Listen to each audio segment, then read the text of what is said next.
Hello friends, कैसे हैं आप लोग दोस्तों। आज हम लोग आगे बढ़ेंगे। उस दिन मैथ में 10th मैथ में हम लोगों ने देखा था कि किस तरह यूक्लिड ज्योमेट्री का क्वेश्चन, यूक्लिड एल्गोरिथम का क्वेश्चन हम लोगों ने सॉल्व किया था। 1.1 एक्सरसाइज का सारा क्वेश्चन देख लिए थे हम लोगों ने। अब आगे की थ्योरी की बात होगी 1.2 की। तो उसमें बस एक ही थ्योरी है बाबू, नॉर्मल सा थ्योरी है, फंडामेंटल थ्योरम ऑफ अर्थमेटिक, अंक गणित की आधारभूत प्रमेय। बस यही एक टॉपिक है। उसके बाद क्वेश्चन है, सवाल है। इसके एक्सरसाइज 1.2 है, प्रश्नावली 1.2 है। तो ठीक है, हम लोग देखते हैं कैसे इसका जो थ्योरी दिया गया है वो हम ब्लैक बोर्ड पर, ये व्हाइट बोर्ड पे पहले हम लिख चुके हैं। आप आराम से इसको देखिए, उसके बाद हम इसको एक एक करके सारा डील कर लेते हैं। क्योंकि समझाने के क्रम में जब लिखना पड़ता है तो टाइम बहुत ज़्यादा ले लेती है और वो ठीक नहीं लगता है। क्योंकि अब बच्चे वेट कर रहे हैं, हम लिख रहे हैं, ठीक नहीं लगता, इसलिए हमने ये पहले ही लिख लिया है आपको समझने के लिए। अब आप समझें आराम से क्या बात है। ये जो फंडामेंटल थ्योरम ऑफ अर्थमेटिक है, यही टॉपिक पर, इसी टॉपिक पर आगे सारा क्वेश्चन है आपका 1.2 एक्सरसाइज का। चाहे एनसीईआरटी का हो या किसी सिन्हा का हो, किसी का भी हो, आप देख लें, कोई दिक्कत नहीं। थ्योरम वही रहता है, थ्योरी वही रहता है बाबू, ठीक है। अब आगे बढ़ते हैं, हम लोग आगे बढ़ाते हैं। फंडामेंटल थ्योरम ऑफ अर्थमेटिक, अंक गणित की आधारभूत प्रमेय। थ्योरम मीन्स प्रमेय, जो समाज स्वीकृति रहती है, जिस चीज को आप जानते हैं। स्वीकृत स्वीकृत कोई भी अगर किसी वैज्ञानिक की जो सिद्धांत स्वीकृत है, स्वीकृत सिद्धांत को हम लोग प्रमेय कहते हैं। तो यही है फंडामेंटल थ्योरम ऑफ अर्थमेटिक, अंक गणित की आधारभूत प्रमेय। आगे बढ़ते हैं। इसमें देखिए, पहला पॉइंट है, प्रत्येक भाज्य संख्या को अभाज्य संख्याओं के धनात्मक पूर्णांक के घातों के गुणनफल के रूप में लिख सकते हैं। क्या है बाबू? प्रत्येक भाज्य संख्या को अभाज्य संख्याओं के धनात्मक पूर्णांकों के घातों के गुणनफल के रूप में लिख सकते हैं, ठीक है। दूसरा पॉइंट कहता है, प्रत्येक भाज्य संख्या के अभाज्य गुणनखंडों के क्रम को उलट कर भी लिखा जा सकता है या गुणनखंडित अर्थात फैक्टराइज्ड किया जा सकता है। तीसरा पॉइंट है, क्योंकि गुणनखंडों को आरोही या अवरोही क्रम में सजाने पर वे एक ही हैं। चौथा पॉइंट है, इस गणित की आधारभूत प्रमेय का प्रमाण गणितज्ञ CF गॉस साहब ने दिया था। आज इस प्रमेय का उपयोग न सिर्फ गणित में बल्कि दूसरे बहुत से क्षेत्रों में भी हो रहा है। पांचों पॉइंट देख लिया हम लोगों ने। अब इस पर चर्चा करते हैं, कहाँ क्या है देखिए। प्रत्येक भाज्य संख्या को अभाज्य संख्याओं के धनात्मक पूर्णांकों के घातों के गुणनफल के रूप में लिख सकते हैं। क्या तात्पर्य बाबू इसका मतलब समझिए।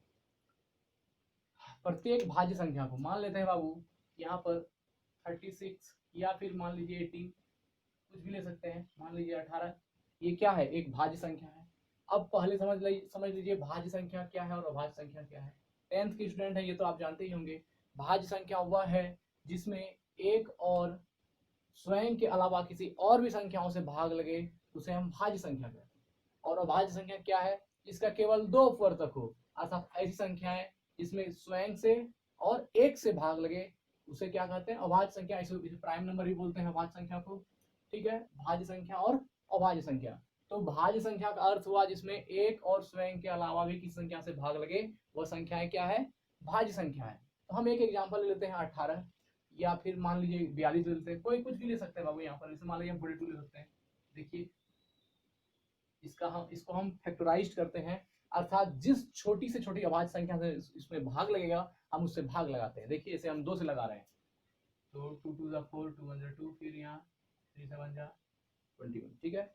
ये हो गया 2 इंटू 3 इंटू 7, ये 42 इक्वल टू 2 इंटू 3 इंटू 7, ऐसा लिख सकते हैं, ठीक है।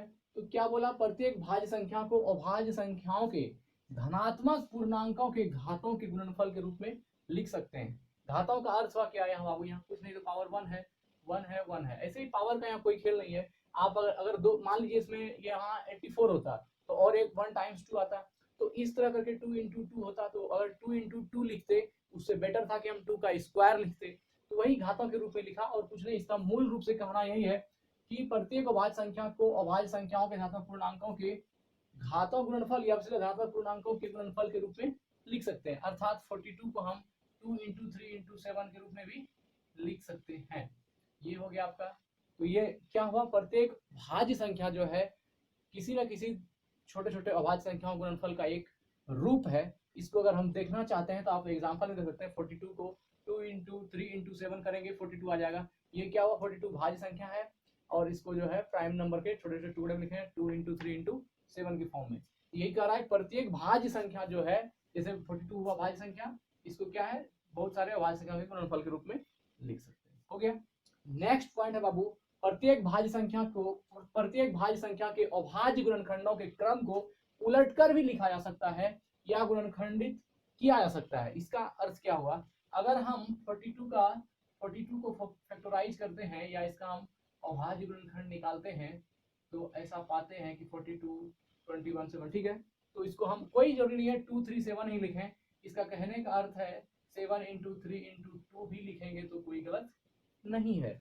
मतलब क्या, प्रत्येक भाज्य संख्या के अभाज्य गुणनखंडों के क्रम को उलटकर भी लिखा जा सकता है या गुणनखंडित किया जा सकता है। मतलब कि ये कोई क्रम नहीं होता है कि 2 × 3 × 7 ही होना चाहिए। अगर हम 7 × 3 × 2 भी लिखेंगे तो कोई गलत नहीं होगा। आप चाहें तो 3 को आगे भी कर सकते हैं, कोई दिक्कत नहीं, 3 × 7 × 2 या फिर 3 × 2 × 7, कोई दिक्कत नहीं है।